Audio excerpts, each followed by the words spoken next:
Section 2.5, emotional safety. Here we go. What is emotional safety? It's when you feel safe from ridicule, safe to make a mistake. When you feel safe to be yourself, when you feel safe to say hi or give a compliment, when you have the courage to try your best without fear of failure.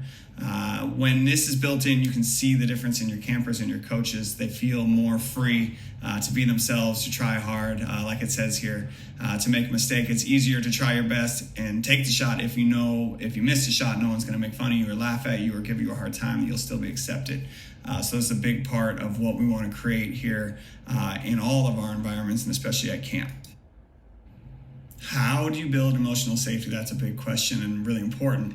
First and foremost, praise effort and improvement more than specific results or any kind of inherent skill. When you tell a child they're smart or talented or good at something, that's great. That makes them feel good for the moment. However, when things progress and they get harder, whether it's a problem they can't solve, a project that doesn't come naturally, a player that's better than them, they're going to feel stuck because they felt like what got them there was their talent or their intelligence or their ability. However, when you praise effort and say, wow, you worked so hard to make that shot. You worked so hard to get better at dribbling, shooting, passing. You worked so hard to get that project done. You worked so hard to figure that out. You've gotten so much better from the work you put in, from the effort put in.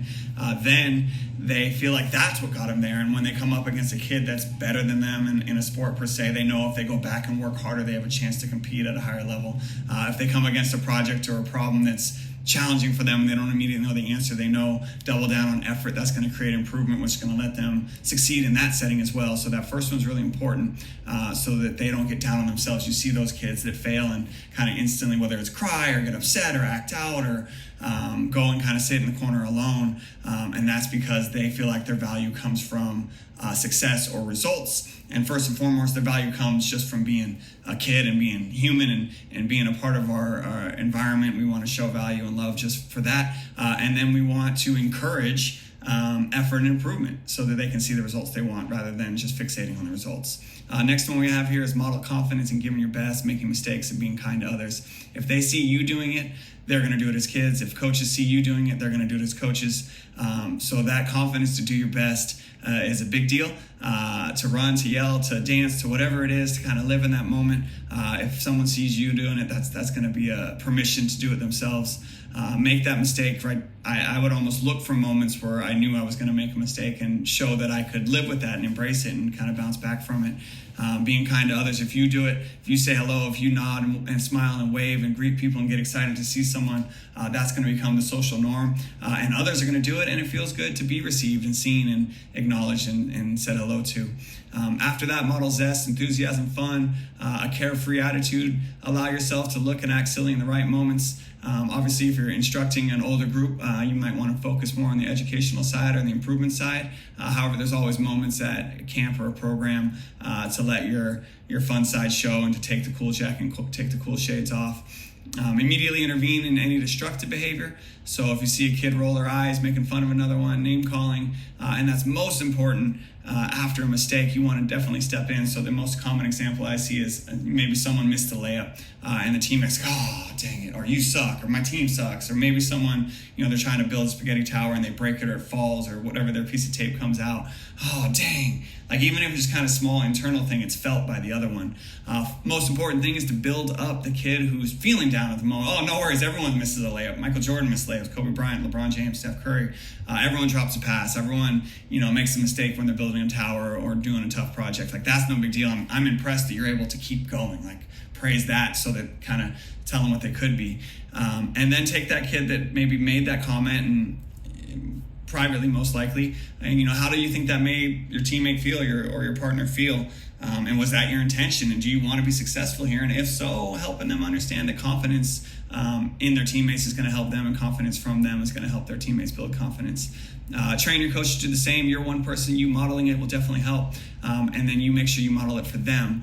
They're going to make mistakes. They're going to be nervous to try their best. And if you're treating them the same way we're looking to treat the kids, then they're going to grow and flourish the same way and want to feel that improvement over and over again and come back and do it again and again.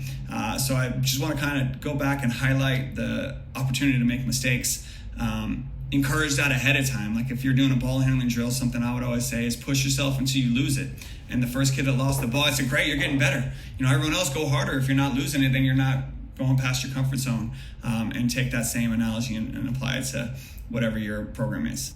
After how, we have why is it important, right? First and foremost, it feels good to be in a place where you feel good, where you feel safe. It's one of our human needs. If you remember back to our earlier points in this section, it allows us as staff members and the campers to try their absolute best. And when you're trying your best, you're going to maximize improvement and be your actual best.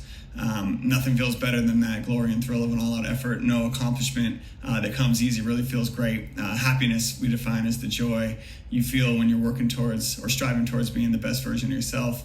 And that's a long-term, kind of deeper feeling rather than a short, shallow pleasure, which can come and go. So last slide here is one more on emotional safety and why it's important. If you want to be the best basketball player, the best coach, the best student, the best scientist, then you need that confidence to try. You need that emotional safety net that makes it possible to give your best and to bounce back from failures. And I want to show you a story here from Kobe Bryant, who I think articulates it pretty well.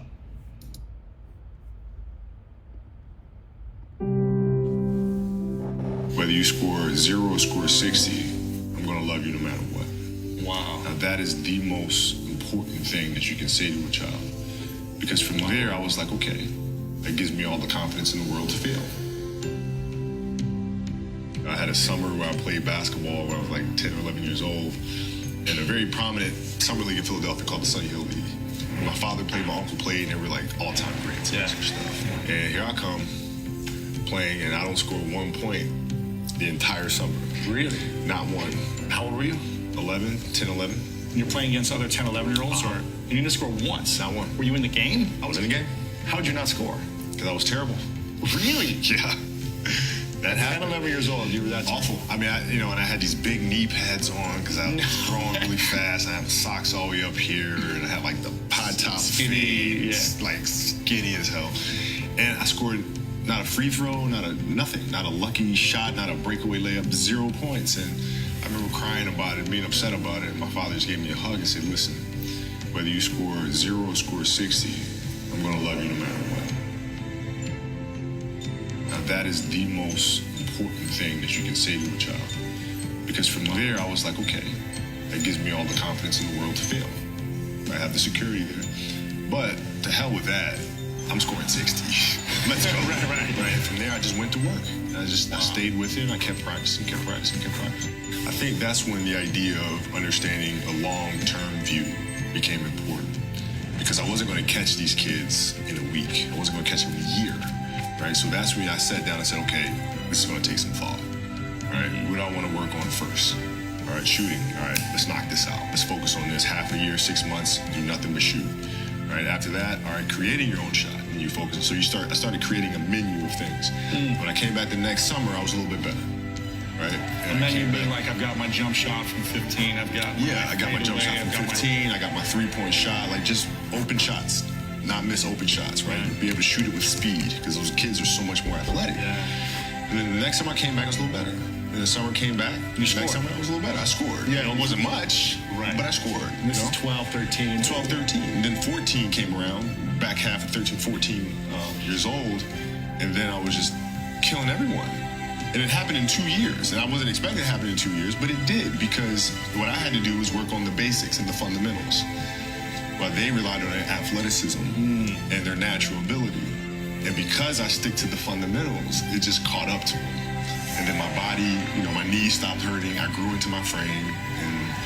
And then your athleticism, once you have the fundamentals, the hard work, the mindset, and you tack on the athleticism, then it was game over.